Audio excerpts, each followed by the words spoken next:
responsible one for the next. We will be hearing from a man who was a young man that took part in the rescue of Holocaust victims.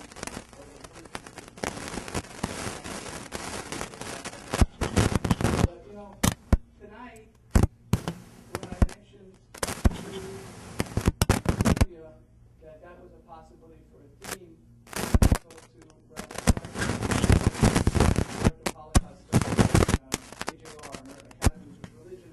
Sylvia said, sure. Big jump. In the simple translation of Kol Yisrael Acharei Zeh Lezeh, the Pshat as we call it, it means all Israel are responsible one for the next. And in the narrow frame, it means all children of Israel are responsible one for the next. And tonight, I'm reminded of two things. Number one, that it is also Israel Independence Day.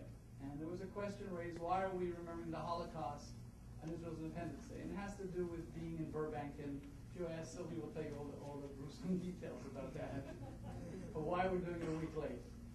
But it reminded me of something that I'd forgotten for a very short minute. In 1976, I found myself in Israel the last week in June and the first week in July. And I was in Israel during Entebbe. And this week, I guess I'm thinking about terrorists too, just a little. And I remember the comment that was made, we will go wherever we need to go to rescue Jews. And I remember the emotion and what the action of the Israelis was to take care of our people. Tonight, you will hear about the past from several aspects of people being Acharei Zeh Lezeh. The Burbank Human Relations Council, in the 25 years I've come to these evenings, I have met fellow clergy, and more importantly, lay people of many different faiths who on a daily basis live that idea. You see, there's another translation for Yisrael. It's he who wrestles with God. And by extension, it means he who wrestles with God ideas. And the greatest of God ideas is saving human life. So I commend the Burbank Human Relations Council, pardon my back, John. But you, on a daily basis, do call Yisrael Acharei Zeh Lezeh. And to that, we of the Jewish community, on behalf of, I can speak for my fellow clergy, we thank you very, very much. And now, I think I've said enough, frankly. There's a lot to be said. Once again, welcome to Temple Beth Emet. We are glad you're here. We hope you will come back again for a different occasion and be with us and worship with us. And if you want to know something about that, talk to Chuck. He comes from time to time, and he'll tell you how crazy we really are. So we're hoping you'll be here too. So now I have to start off with my duty, and that is leading you in the litany for God's people. If you'll turn in your booklets to the first page, and actually, will you please? Almighty God, we gather here as your children in the community, in this community, to affirm our love for you and for each other. Everyone? Keep us aware of your presence with us by night and day.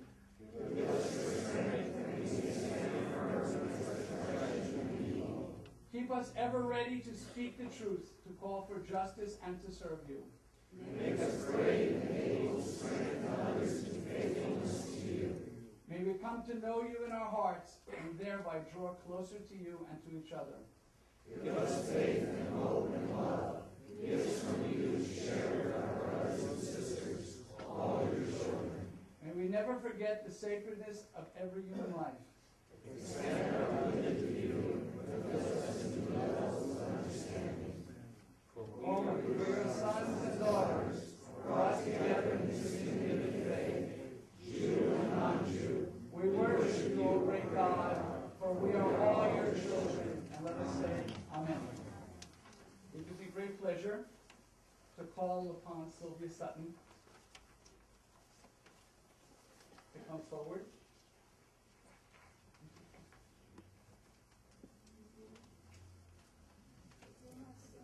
Yes, there is.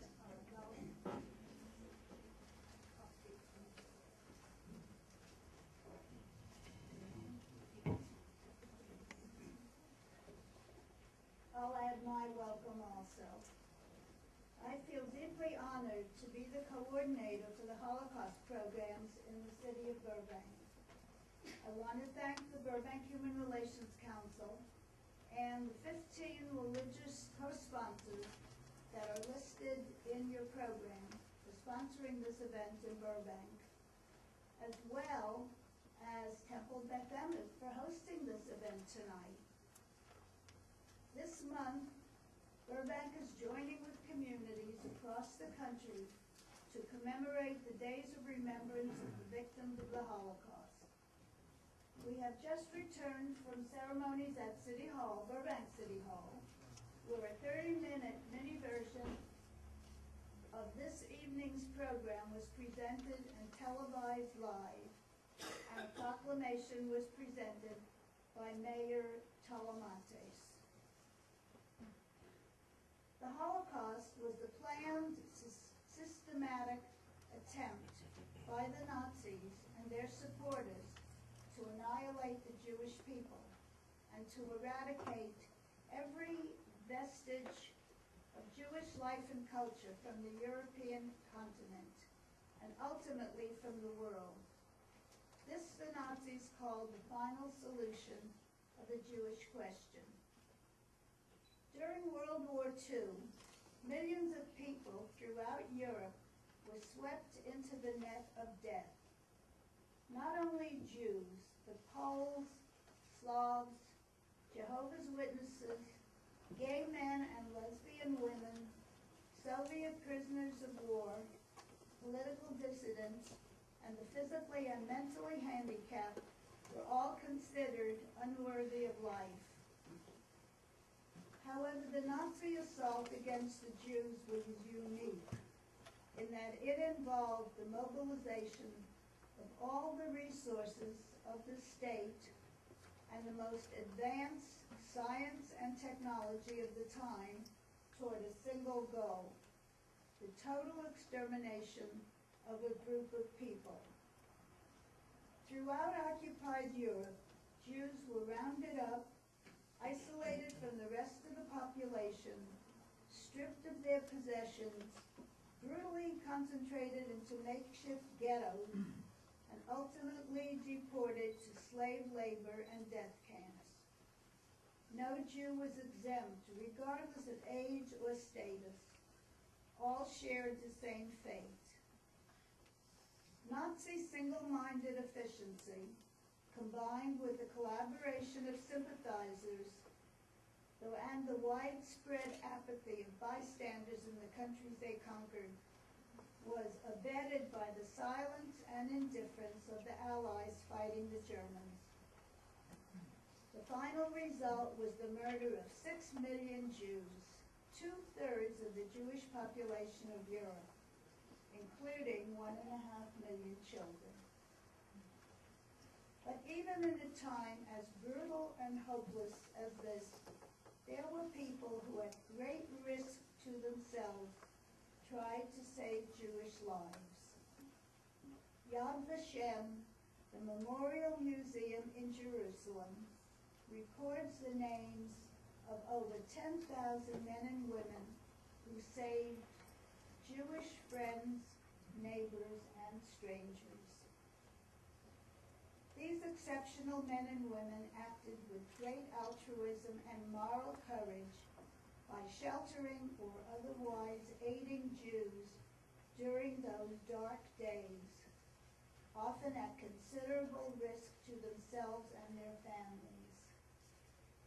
Rescuers serve as role models for us and for future generations. They teach us that even in the hell of the Holocaust, each human being has the capacity to act humanely. Without their example, we have only the lessons of brutality, hatred, and unspeakable suffering to teach to our children. Ethnic, religious, and racial hatred is tragically alive today in the world. Never again is ever again and again. This was demonstrated by the horror of September 11th. Tonight we remember. We renew our pledge never again. We pray for peace and justice as we remember.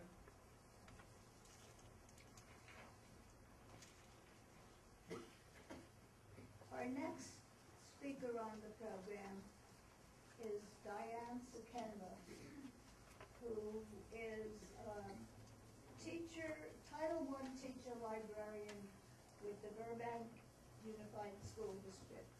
And Diane is the liaison between the schools and the Burbank Human Relations Program for the education of the children in the